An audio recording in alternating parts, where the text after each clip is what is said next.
and we are going to continue talking about the edible winter weeds of Texas for the 3 people we still have in the audience. Hello, 3 people. Thank you for being patient. All right, so let's just go straight into things. So first off, tonight's sponsors. First is Sarah Paul of Wild Dahlia. She is a fabric artist, hand-dyed wool, spinning yarn, felting, making all sorts of cool stuff that involve the fur of sheep and other natural fibers.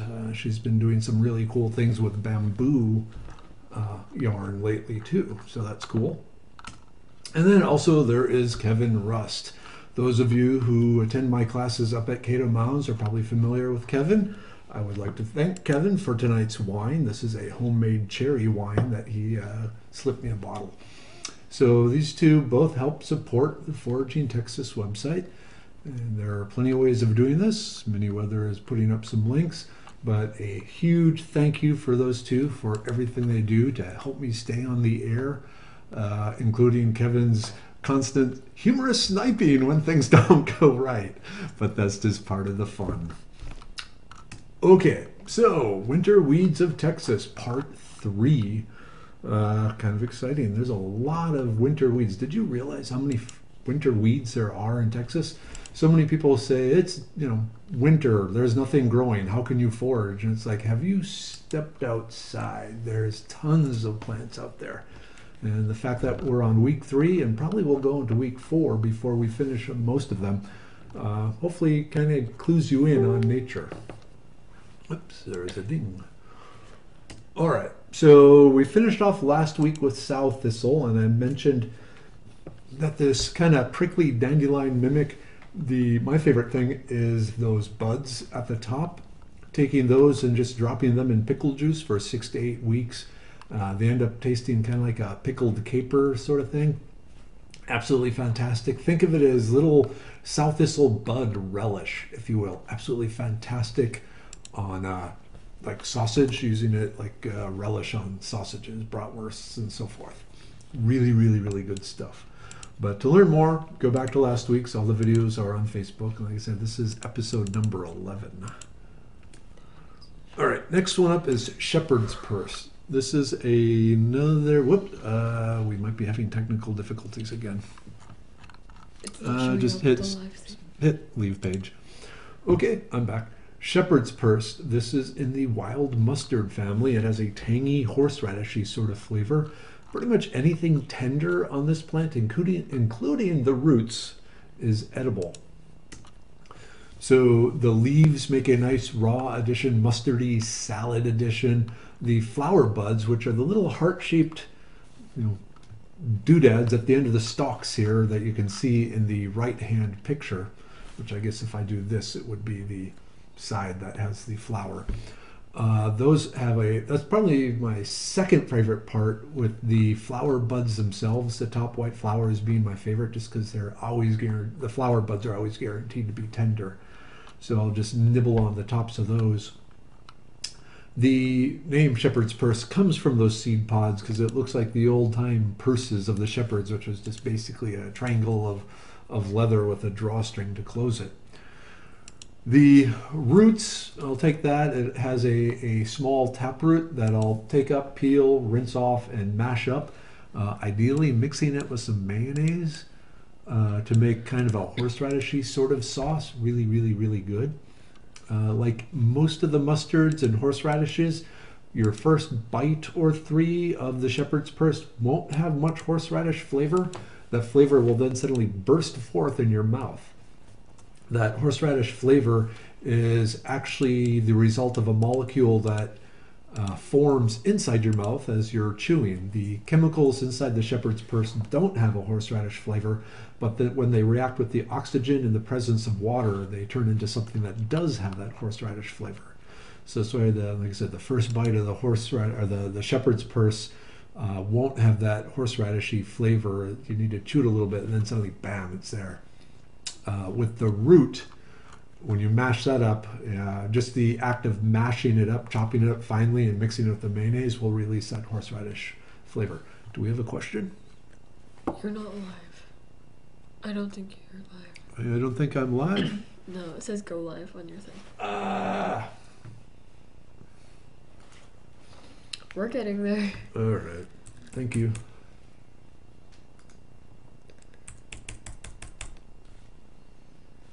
Oops. Camera one.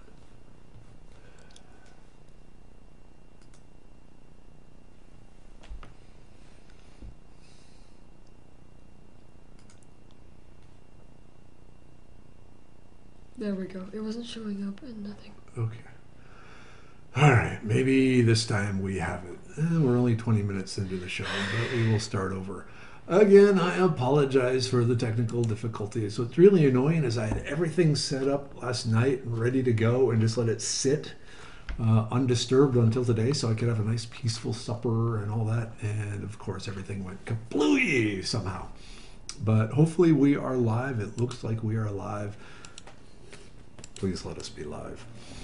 So here we are, episode 11 of Merriweather's World, where we continue to talk about the winter weeds of Texas.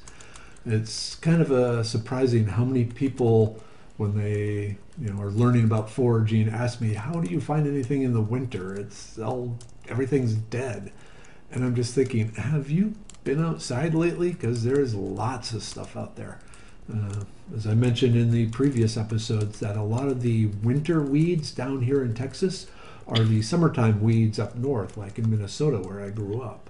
So it's kind of, it's like homecoming for me in a way. All those plants that I used to nibble on growing up are now available here in Texas during the winter months. This is the third episode where we're talking about the winter weeds, and we'll probably need a fourth. So that's just to give you an idea how many weeds are out there, really. All right. Oh, hey, we got stuff going on. Why isn't that working? Okay. So we're 19 minutes late, but let's move on to the presentation. Oh, and just a side note, of course, Merriweather is here running the keyboard and doing all that stuff. So, yay, I'm a lucky dad. Now, moving on to the presentation. First, shout out to the sponsors. First is Sarah Paul of Wild Dahlia. She is a fabric artist. So she works with assorted wools and yarns and, So, this is something she gave me at the Renaissance Festival. It's a little mouse. I love the expression on this guy's face. So this is the sort of thing she does, as well as all sorts of knit hats and all sorts of just really cool stuff that I didn't realize you could do with yarn. She just finished up the run at the Renaissance Festival, but you can still find her at the Moon and Magic Thorn Arts Show. Link is in the Facebook there. And she's there. I'm not sure if that's every week or every other week, but it's once a month. But it's a really cool event if you like all sorts of somewhat arcane arts and crafts. So thank you, Sarah Paul. She sent me some stuff off my wish list, which is awesome. And then we also have Kevin Rust, who, if you've ever been to any of my classes up at Cato Mounds, you're familiar with Kevin, especially at the most recent Forage and Feast event that we did. Kevin supplied a lot of the stuff we weren't able to forage on site, including some really good homemade cherry wine. I'm finishing up the last bits of it tonight, which has nothing to do with the technical difficulties, may I add. Thank you, Kevin Rust. He's been a longtime fan of mine and has actually reached out and helped support Foraging Texas. So thank you, Kevin. Thank you, Sarah. All right, so why you are here. Winter Weeds of Texas. We already did the intro, so let's just jump ahead. Last week we finished with sow thistle. So just to recap quickly on that, my favorite part on the sow thistle are actually these little buds, the closed flowers before they open up. You take those, you drop them in your pickle juice, you let them soak 6 to 8 weeks. They turn into something that's kind of like a pickled caper sort of thing, which is really good as a relish, especially in bratwurst. That's probably my favorite way of using it. I just take those buds, drop them in the pickle juice, let them soak. Okay, now on to the next one, the shepherd's purse. This is a wonderful plant, excuse me, if you like horseradishy sort of flavor. There's all the parts of this plant give a nice horseradishy sort of flavor. Like most of the horseradishy flavored plants out there, you actually have to chew it up, 2 or 3 bites before you get that flavor. And it has to do with the chemistry of what's going on. The flavor molecule responsible for that horseradish flavor does not exist in the plant. But when you start chewing the plant, the water and oxygen that the chemicals inside the plant can react with produce the molecule that has that horseradish flavor. So you actually have to chew it a few times before you get that sudden burst of flavor. And it's a good flavor. Like I said, it's a nice mild horseradish. It's not like eating just straight horseradish root. That would be too pungent. It's much more mellow than that. You can use the leaves, you can use the flower buds and the flowers at the very top. The seed pods are the kind of the heart-shaped things just below the flowers, and that's where those heart-shaped seed pods are where the plant gets its name, the shepherd's purse, as it looks like the old-timey purses used by shepherds, which is basically 2 triangles of leather sewn together with a drawstring closure. So you can eat those. Look for the green tender ones closer to the top of the plant. As they start to get older and dry, there's just a texture issue with them. It's kind of like eating popcorn kernels, or the hulls from popcorn, really. So you want the green tender parts. And then the roots, if you pull it up, it has a small taproot associated with it. You just rinse that off with some water, dice it up, mash it up. That mashing will release water from the root, and it'll combine with the oxygen in the air, which will give it that horseradish flavor. From there, I like mixing it with some mayonnaise. It's really good on sandwiches that way. As far as mimics go, there's nothing that has this sort of shape and structure. One thing about the shepherd's purse, to help you identify it, it is in the Brassica family, which is the mustard family. If you look at how those seed pods are arranged, they spiral up the stalk like a fairy staircase. Is I think Thomas Eppels, forager author Thomas Eppels, really great description of the seed pods and the flower pods, how they spiral up the center stem. So shepherd's purse, absolutely fantastic. Think of it as a condiment plant for adding that blast of horseradish. We're good? Yep. Okay, next one, spiderwort. The very first episode we saw dayflower. Spiderwort is like the dayflower on steroids. Whereas dayflower usually creeps along the ground, the spiderwort stalks are thick and strong enough to grow upright. They can be thicker than a pencil. The key identifying characteristic are those 3 blue petals of the spiderwort, whereas the dayflower has 2 blue petals. I always remind myself the spiderwort has 3 petals, just like spiders have 3 body parts, with the head, the body, and the thorax. They have 2 body parts. No, spiders have 3. 2. 2? Head and thorax. Well, that screws up a lot. Well, anyway, spiderworts have 3. Okay. The flowers can be eaten raw, and then the unopened flower buds also can be eaten raw or cooked. The first set of flowers the first set of leaves, or the first leaf really, closest to the flower is usually tender enough to eat raw or in salad, raw or cooked. But generally I just go with the flowers and the flower buds. The stem, if you cut one of that open, you will see it start oozing a lot of mucilaginous slime, which gives this plant another name, the cow slobber plant. That slime works as a thickening agent. Think of it like okra.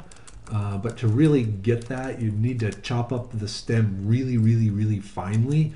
The reason being the stem itself can be a little tough, so you want to make it as small a pieces as possible so it doesn't interfere with the eating the plant.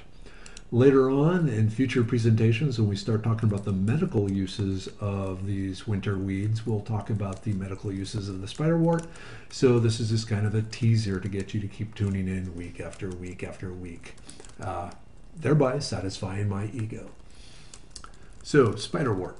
You find it in shady, woodsy areas. It's not a flower bed weed like the dayflower is. This is something you'll find usually in somewhat moister soils along the borders of woods, kind of like in openings and clearings, or right at the edge where a field or stream meets the woods. Any questions? Yep. Alright, so someone asks, are all Tradescantia edible? We have the purple species, which was called the Wandering Jew, but they've heard varying opinions on its edibility. Okay, Wandering Jew and the decorative spiderworts. Yeah, I eat it. So, and I'm still alive. And as you can see, my daughter is still alive too. So I consider it edible. I've seen some people say that it's not. I won't eat as much of it as I will the regular spiderwort, especially when I'm out in the woods because it's not out there. But as far as just a general way of adding funky color to food and so forth, yes, the purple one is fine. Is that it? Yep. All right. Continuing on. Whoops. Okay, stinging nettle. One of the people you should follow on Facebook is Brandy McDaniels. She's up in the San Antonio area. And just this week she posted that the stinging nettles are showing up already. This surprised me. This is a bit early. Those of you that have been following my discussions with Pascal Baldur, we have both been seeing really weird things going on in the plant world. A lot of winter time plants showing up a month or more early, with stinging nettles being one of these. Now, the stinging nettle we have down here in Texas isn't the giant stinging nettle that you find up north. The stinging nettle I grew up with during the summertime up in Minnesota, it would be over 4 feet tall and the leaves would be 4 inches long. The stinging nettle we have down here, and I'm not even going to try and pronounce its name. It's like a dwarf stinging nettle. It's very small. The plant rarely gets above 18 inches tall. The leaves might be an inch and a half long. But let me tell you, it still stings like the dickens, and it's actually considered probably the worst of the stings of any of the stinging nettles. So you need to know the trick of harvesting it, which is if your kids misbehave, have them do it. No, just kidding. Use gloves, use tongs, use something like that. There's a way they show you where you grab the leaf and kind of roll it under itself, and I find that too slow. I'm there. I want it. I'll use barbecue tongs and pruning shears and just cut in there, and I get a few stings, and it's just the price of eating Mother Nature. The trick for cooking stinging nettles is you rinse them off in some water. Like you have a bowl of water, swish them around in there, and then put them in a saucepan with a little bit of, let's say bacon grease or some butter, and just kind of saute them and steam them in the water that's cloned to them. And that will remove it'll soften the little stinging hypodermic needles that are stabbing into your skin, so they can no longer stab into your skin. And it also destroys the irritant chemical that the hypodermic needle wanted to inject into you. So just a little bit of steaming in its own water will take care of the stinging part. The stinging nettles themselves are considered to be superfoods in that they're absolutely loaded with vitamins, minerals, and some protein. So they're really, really, really good for you. And as a wintertime green, it's just great to have such a nutritionally packed plant available to you.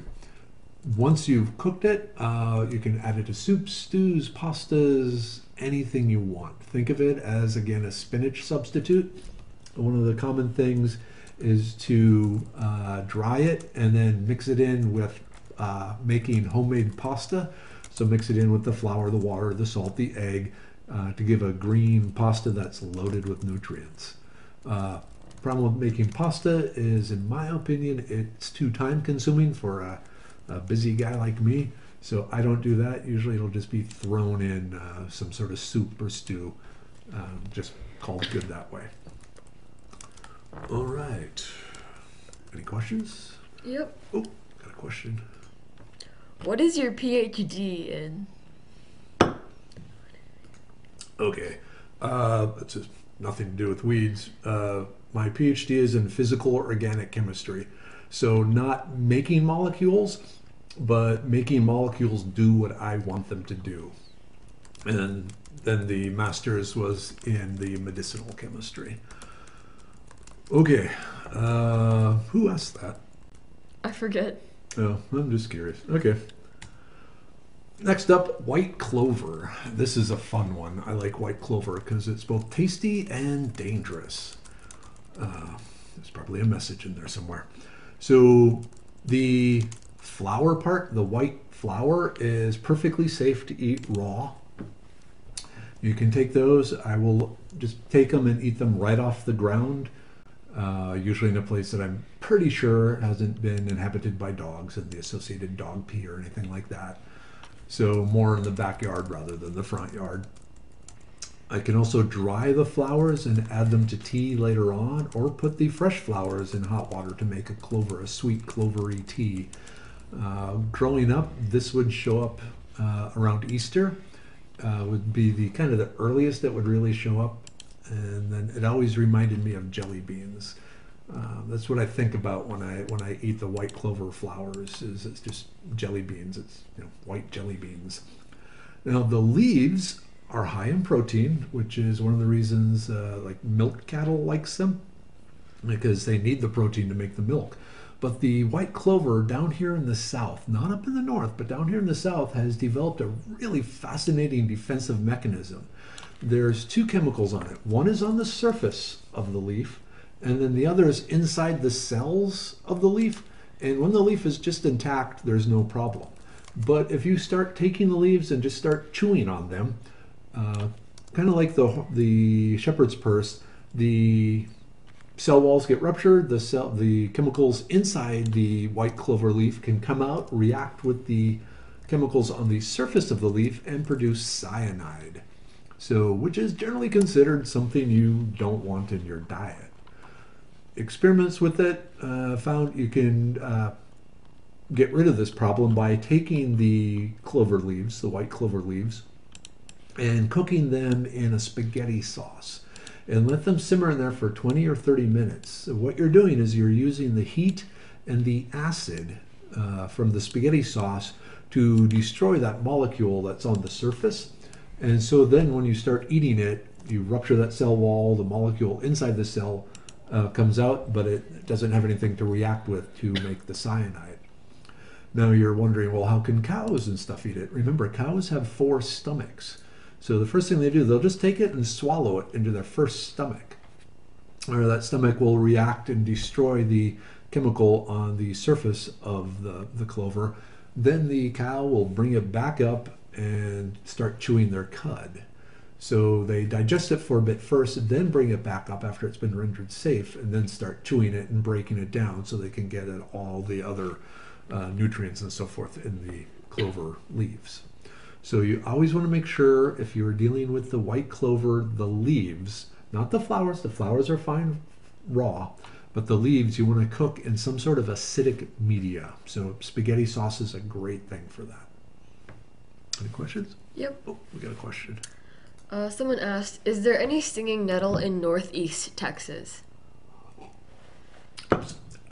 Stinging nettle in Northeast Texas. Yeah, I found it along the Turkey Tail. I've found it in the woodlands.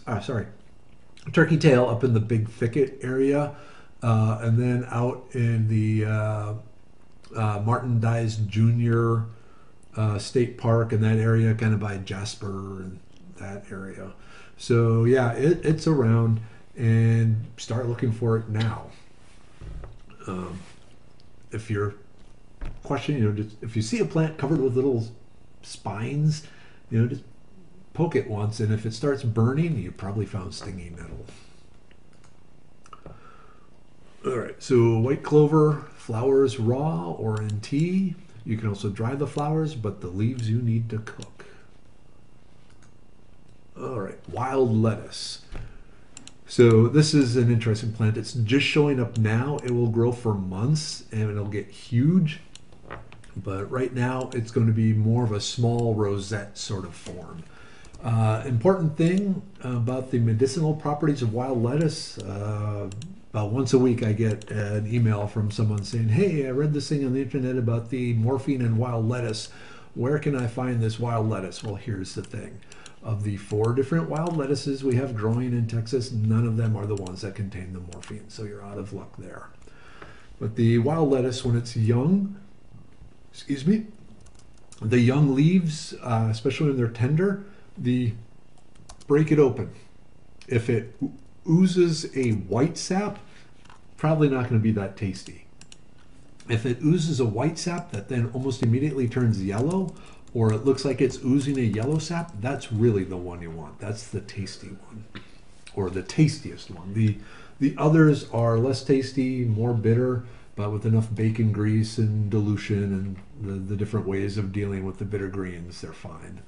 But really, the best one is the one that when you break open a leaf and it starts to ooze white, that almost immediately turns yellow or comes out yellow. So you want the yellow sap wild lettuce.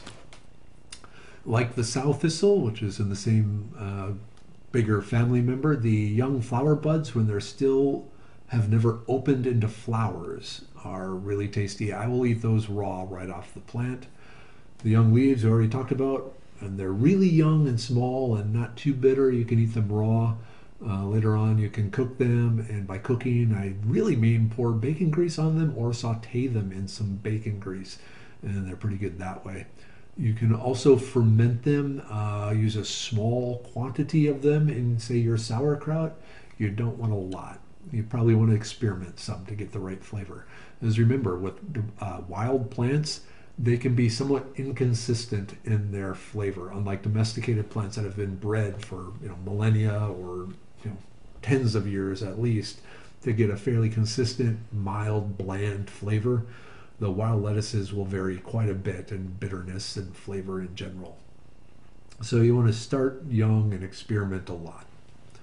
As far as the mimics go, there's really nothing, in my opinion, that looks like a wild lettuce. And I do want to point out at this time that all these plants are being linked to on the Foraging Texas website, www.foragingtexas.com. It has a whole bunch more pictures and information on identifying the plant.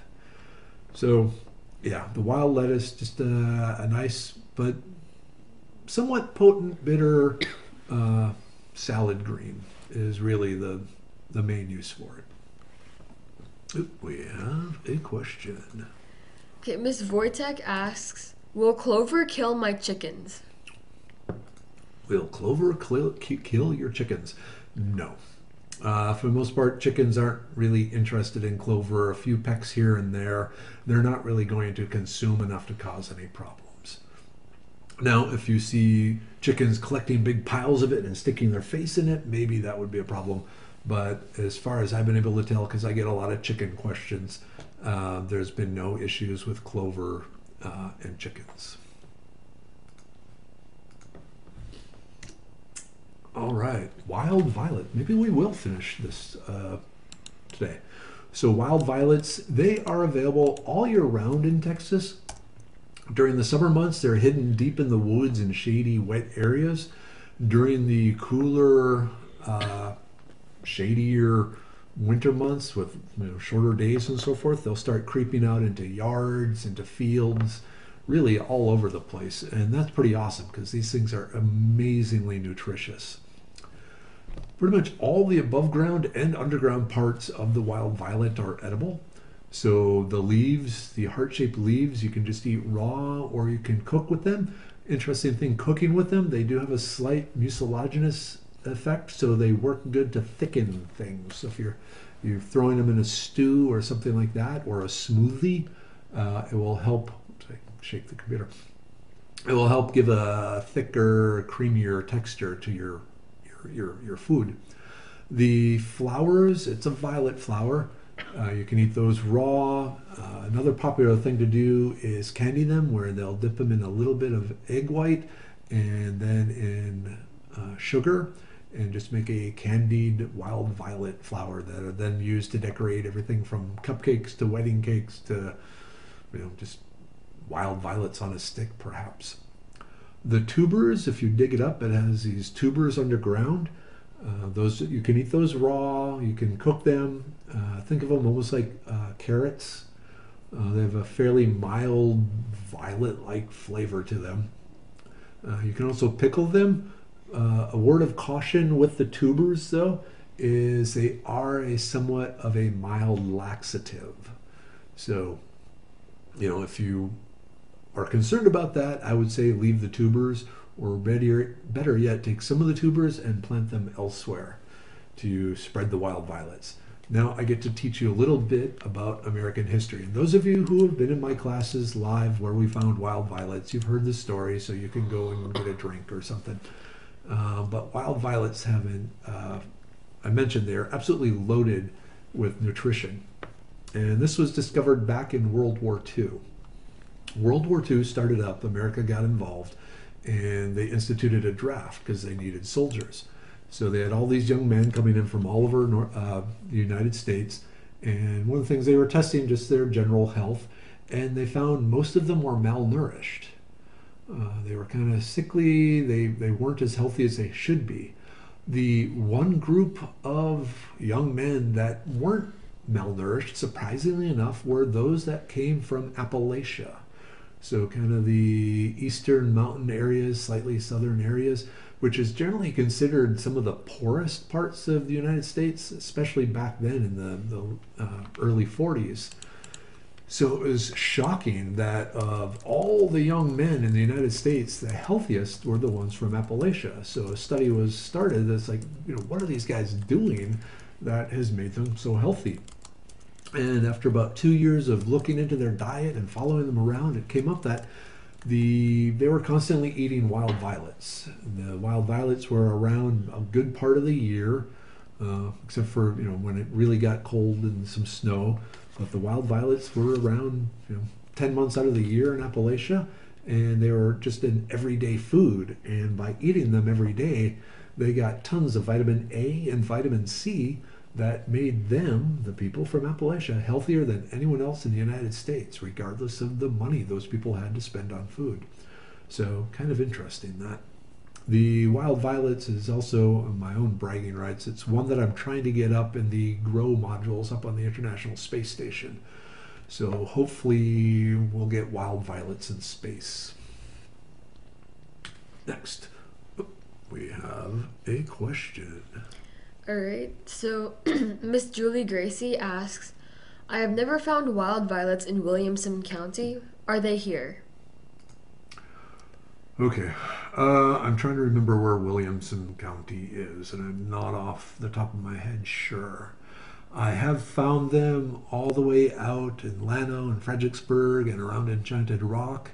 I found them up along the Red River. I found them in East Texas. I found them out in Big Bend and Big Bend State Ranch. So my guess is most likely they are somewhere. I would look if you have any sort of woods or even heavy shrubbery, look around them, especially in kind of a moister area and a place that's fairly shaded. So they are really very common. And let me also mention, if you go to the www Foraging Texas link, under the wild violets, it has a county map of Texas that shows you all the place the United States government believes the plants are found. Now, let me say these USDA maps, they are basically created as an afterthought by government employees when they're out doing other tasks. They're supposed to also record the plants they've found and add them to the map. I've found the maps to be inaccurate. Let's just say inaccurate. Usually if a plant is in one particular county, it's very likely in a lot of the counties around that county too. So go look at the wild violet link in the Foraging Texas website, and it will kind of help you decide if you're likely to find it in Williamson County. Right. Wood sorrel. Maybe we are coming to the end here. Wood sorrel, first off, this is not clover. And if you look at the wood sorrel leaves, they have a, what do you do this here? Kind of a heart-shaped leaf, whereas the clover is going to be round or even kind of football shaped. So I mean, like, I love you guys, but the heart shaped leaf, that's what you're looking for the wood sorrel. Think of a shamrock. The yellow flowered one you will find in your yard pretty much all year round, winter and summer, becoming slightly more prevalent in winter. And then when you go out in the woods, you may also find a larger purple version. But let's talk about the yellow version, because like I said, that's the one you're most likely to find outside your door. This is another one of those plants that pretty much all parts are edible. The leaves, the flower, these little rocket-shaped things here in the picture, those are the seed pods. All those have a wonderful tangy, lemony sort of flavor to them. So you can just pick them off and eat them. The little rocket ship seed pods really taste like pickles to me. So you just use them like you would pickles, put them on a hamburger, things like that. But you can use it raw, wherever you would want to add a tangy, lemony flavor to something. So fish, lamb, chicken, in particular, it's really good with. You can also take the wood sorrel and whip it into a butter to make a nice tangy, lemony butter for using on things. I will say, if you are cooking fish or chicken or lamb, you want to add the wood sorrel after the cooking process is done. If you add it, expose the wood sorrel to a lot of heat in an oven, it kind of just shrivels up and disappears, leaving taking the flavor with it. So add it after you've cooked the food. I find it best raw. I think dry, it loses a lot of its flavor too. So just go with it fresh out of your yard. Now, the one time you want to cook with it is when you are making a cream of sorrel soup. This is a modification of a recipe given to me by a Polish lady. She lived in Poland during the Russian occupation, and so wild foods were a big part of their diet, because when communists take over, food goes bye-bye. So she brought over this wonderful soup one day, and it was sorrel and butter and mushrooms and some wine, homemade wine, all mixed together, served with some crusty bread. Absolutely fantastic. After she left, I realized I got a bunch of wood sorrel in my yard, because I grow it for food, and I have the Campbell's cream of mushroom soup there in the pantry. So I just I found a quarter cup of wood sorrel, chopped up and added to a can of any of the cream soups, really. The cream of chicken, cream of potato, cream of celery. Any of those gives a nice tangy zing to the cream soup. And I always consider the winter to be soup weather, so I'm looking forward to doing that in the coming months, especially with some nice homemade bread. That's a really, really good collection of food right there. So the wood sorrel, raw or add to different cream soups. Now, I need to point out that tangy lemon flavor is due to a chemical called oxalic acid. And in really large doses, there is a concern that oxalic acid will react with calcium in your blood, which forms a insoluble precipitate, chemistry term, that will then collect in your kidneys, basically forming kidney stones.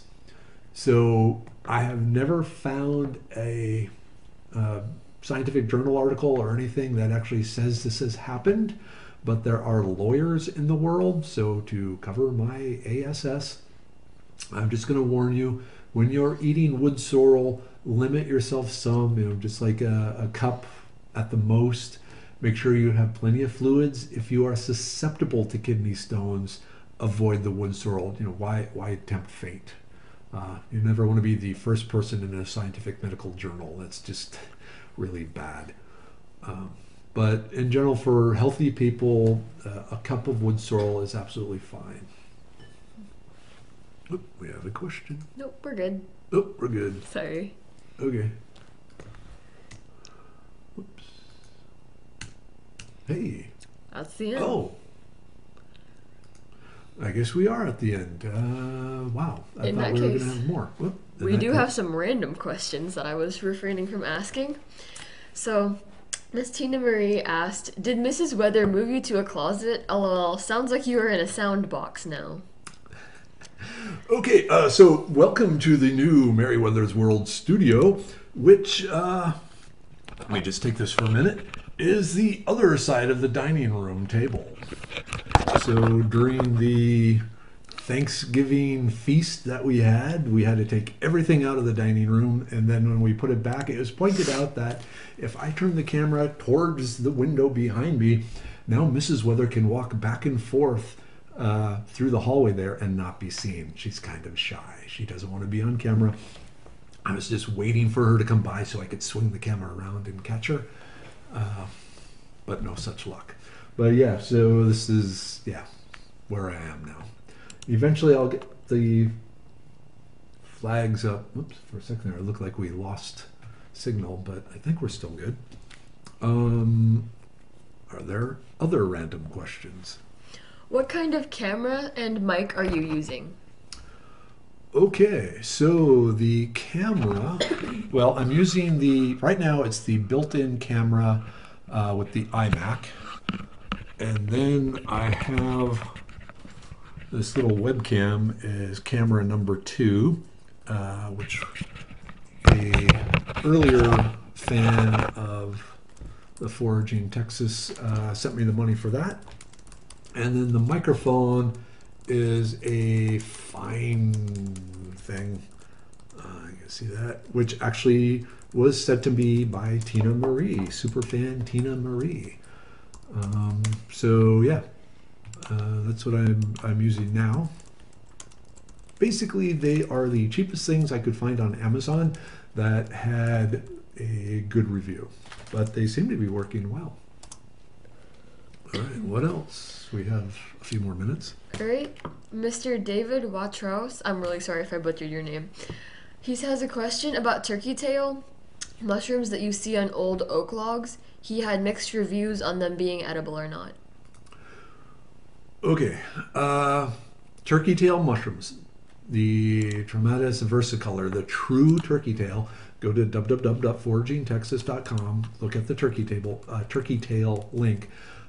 The true turkey tail, not edible, not poisonous, but it makes a delicious mushroom broth or tea. It's actually one of my favorite things to do in the winter is be out in the woods and find a place. I like to hang out where I actually have permission to harvest, obviously. And I'll find some of the true turkey tail. How to identify it is on the website, www.foragingtexas. And I'll take it, I'll chop it up, and I'll boil it in water for about 10 minutes. And then just kind of let it cool and just use my lips and mustache to strain it out when I drink it. It's a fantastic mushroom broth or mushroom gravy. I'll put a little bit of salt in it, but it doesn't really need much.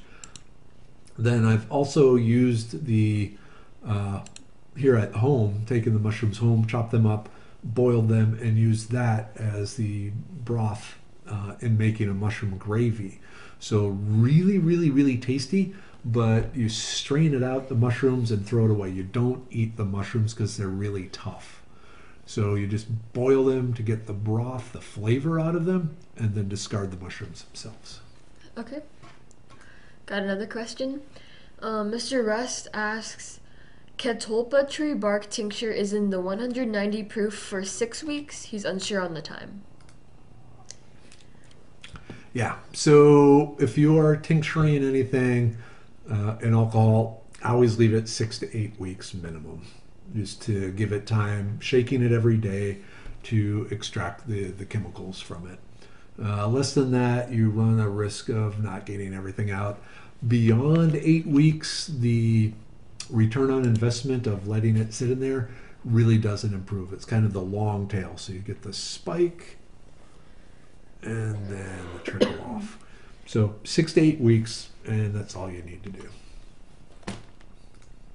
All right, so Mr. Chad Moran asks, are there any mimics on that mushroom? Yes. Let me jump over to the foraging. I'm assuming by that mushroom you mean the turkey tail. So, whoops, mushroom, turkey tail. Okay, the key to a turkey tail is it grows on dead wood. You don't find it on live wood. You don't find it growing in the ground.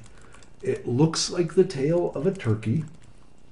and it will be attached to the dead wood just at a tiny little spot at the bottom, which you can kind of see here. Now the mimic, if you flip it over, it is a polypore. So it does not have gills. It has lots of little tiny holes in it where the spores come out. Now, one of the mimics is the false turkey tail. It is a crust mushroom. And let me get these two pictures here, where it starts out as a crust growing on a log and then flips up from there. So the two pictures on the screen right now, the upper is the top view of the false turkey tail, and then the bottom view is the picture below it is the underside of the false turkey tail, where it forms a crust on the log and then grows up.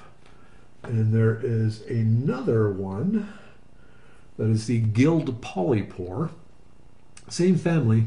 The top surface looks like the polypore, looks like the turkey tail, where it has the rings, has the fan shape, but if you flip it over, it has the gills.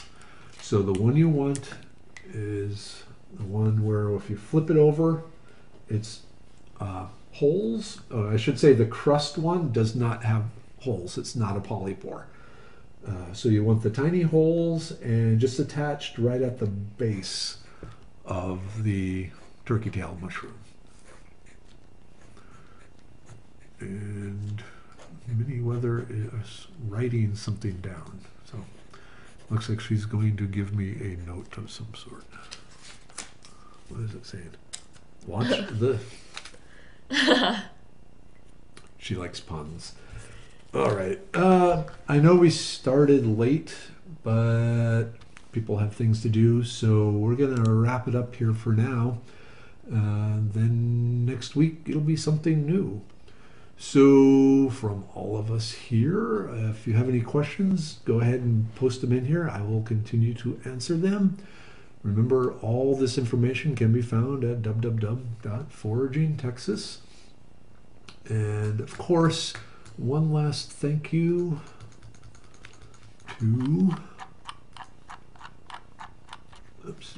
to my sponsors this week, the Sarah Paul of Wild Dahlia, the fantastic fabric artist that makes all sorts of cool things, from clothing to little felted little critters. I love this guy. And then, of course, Kevin Rusk, who gives me wine. So thank you both for all you do to help support Foraging Texas. And if someone else in the audience is interested, links have been posted how you too can become a sponsor of Foraging Texas. But at this point, good night. Good night. Bye-bye.